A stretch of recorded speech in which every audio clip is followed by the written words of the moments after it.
Hi, and welcome to the very first episode of this new podcast called Convert on Shopify. My name is Pancho Mendiola, and I'm going to be your host for the upcoming weeks, months, and hopefully years. But before we dive really deep into the world of conversion and A/B testing, I wanted to give you a little bit of a background or a story about myself, about Convert, and also how and why this podcast came about. So, first of all, a little bit about myself. Like I said, my name is Pancho Mendiola. I'm from Mexico. I'm 36 years old, and well, I've been doing e-commerce for almost 10 years now. So my first, I've been an entrepreneur for maybe 15 years now. But then I created this brand. And here in Mexico at that time, we didn't have enough digital and infrastructure to build an e-commerce business. Even though I always had it as a goal, 10 years ago, we didn't have, I don't know, like payment gateways. We didn't have great logistics companies. And the companies that existed, they didn't have enough APIs and interconnections, so we could automate several processes and stuff like that. So it was very hard to do e-commerce here in Mexico.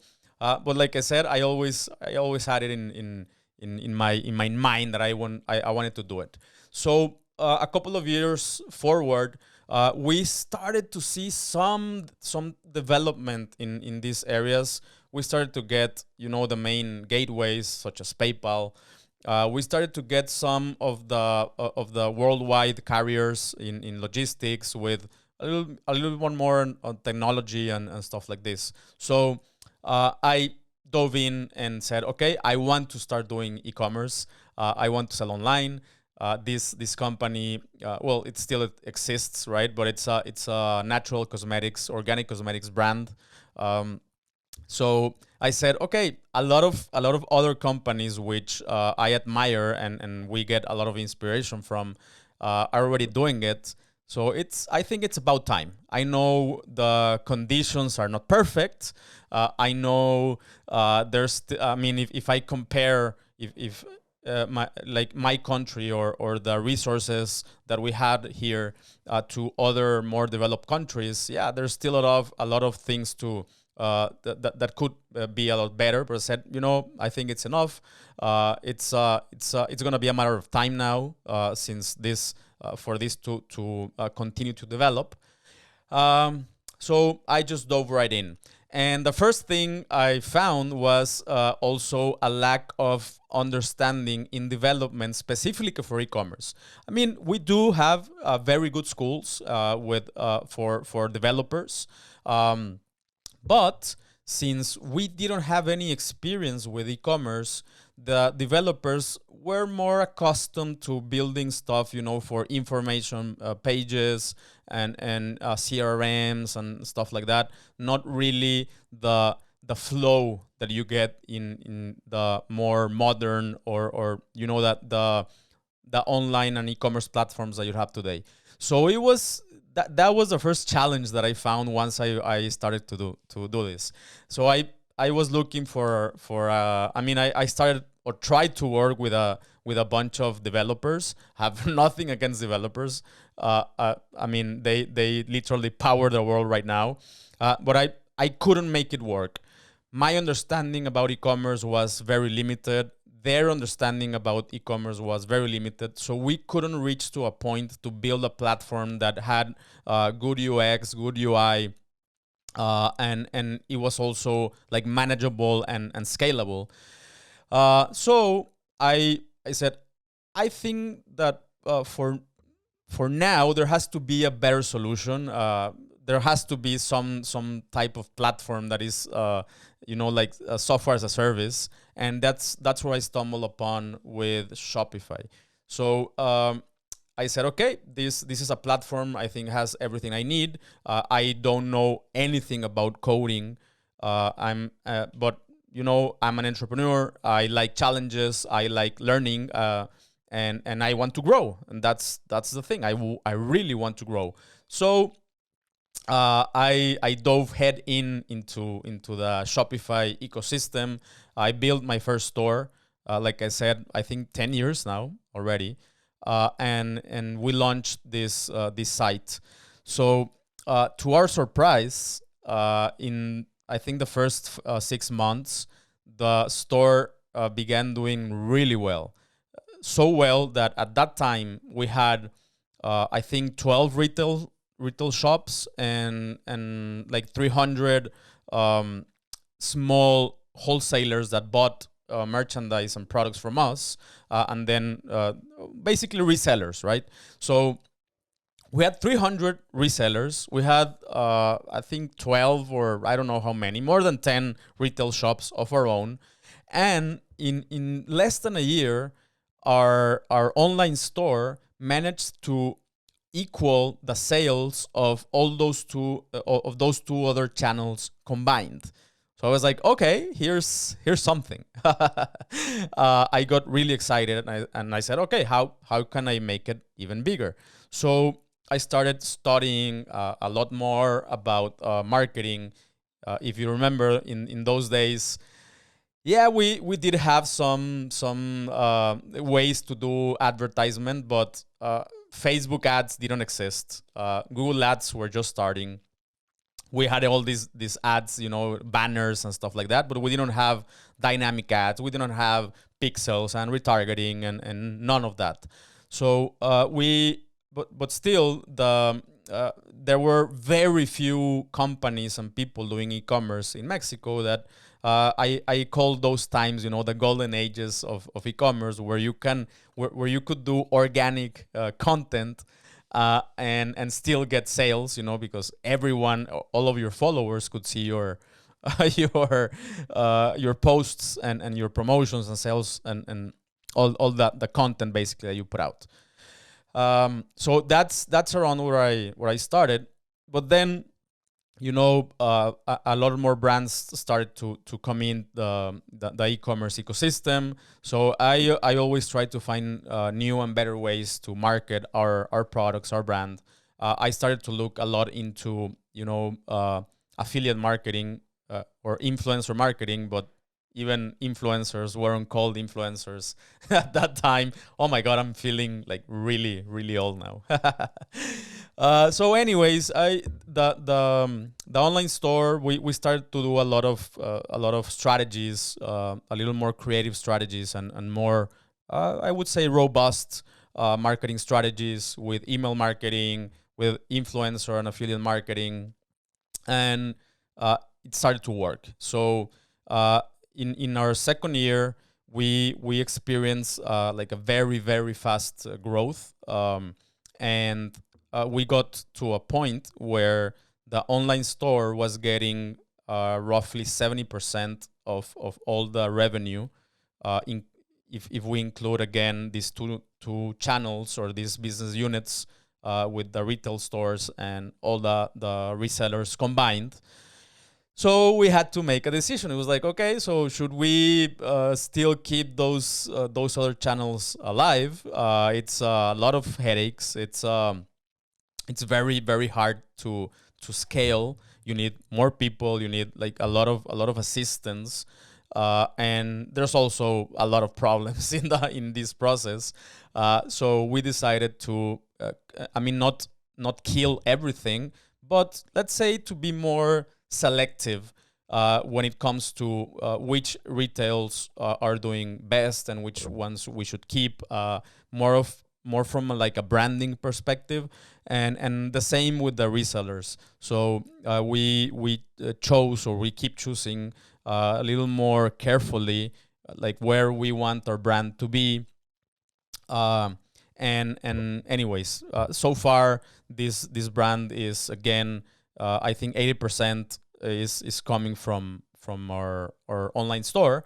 And even though we also open new channels like bigger retailers, but still the online store is going strong.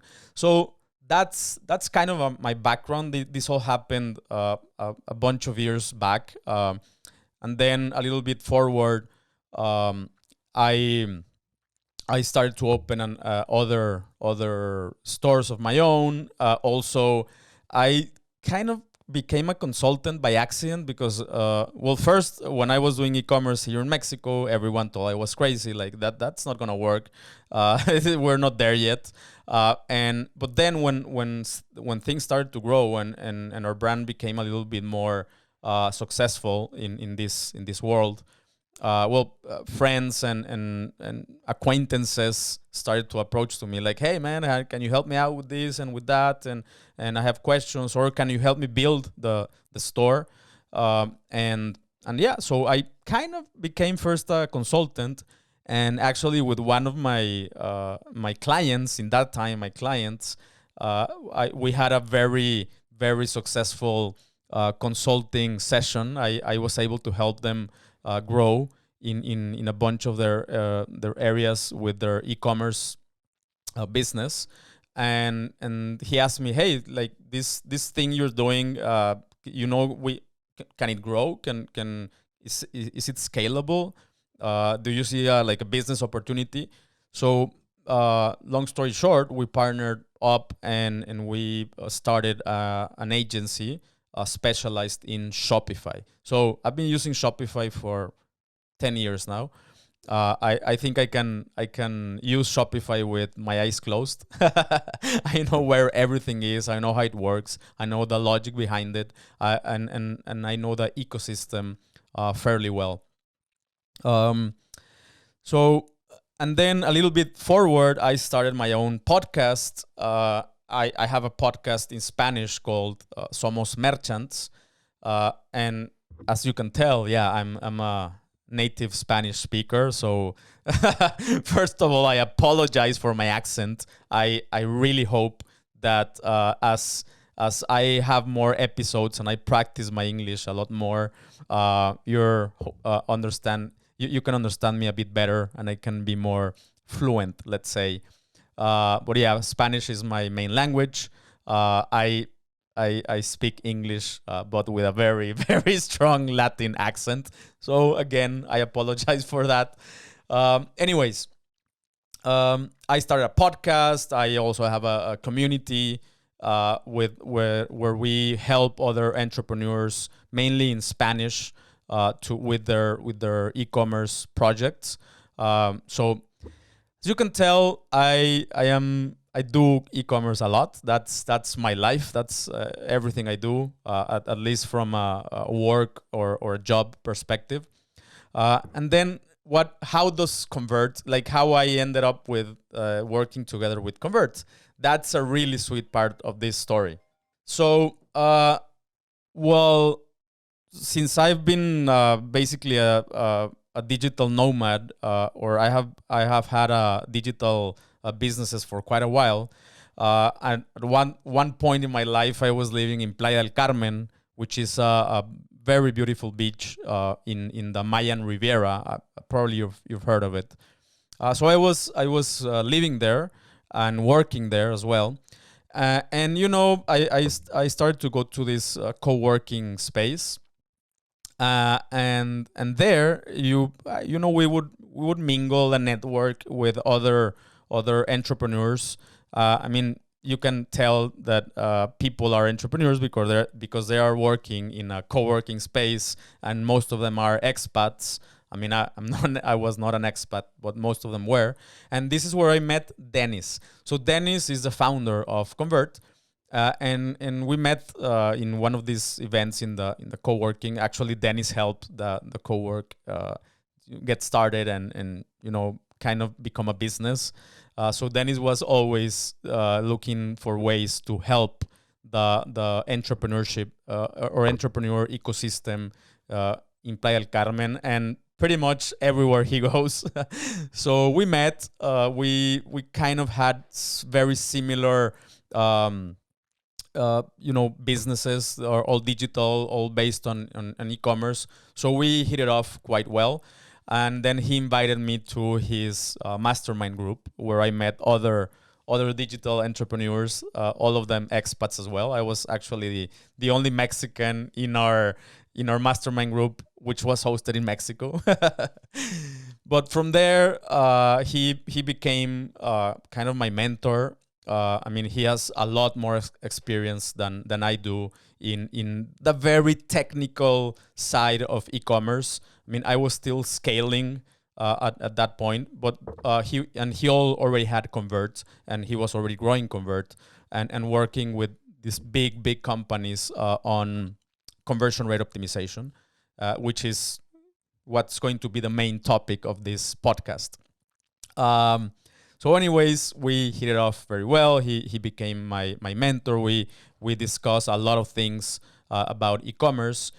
And a little while ago, he reached out to me because they realized that a lot of his larger companies or clients in Convert that are growing and scaling are hosted in Shopify. It's like, okay, I think he's always looking for ways to how to give more value to his clients. I've known this since the beginning, because I mean we would discuss these things in our mastermind groups. So he was like, okay, we just realized this, and I want to find ways so we can provide more value to our clients that are using Convert or that are looking to use Convert, and how we can create more value for them. And we know they use Shopify, we know they use Convert, or they want to use Convert. And I suggested, okay, in my experience, what has worked for me is a podcast, and not only a podcast, but a lot more content, not tutorial type, and more like a conversational content. That has really worked for me and my agency. So I suggested that, and he was like, okay, yeah, let's do it. So here we are. I'm very, very excited to start this project. I admire everything that is Convert. I admire their working environment, the actual product, the people there. They're just great, and hopefully I can come in and help them a little bit with my experience with Shopify and with content creation now. So this is what the podcast is going to be about, honestly, and this is a huge disclaimer. I'm not the super expert in conversion rate optimization. I am learning myself, but I think this is going to be a quite interesting journey for you and for me, because what we also realize is that a lot of Shopify entrepreneurs, we normally don't get really deep into these topics. We are more like, pay-per-click driven and like quick, a lot of spending and a little more risk.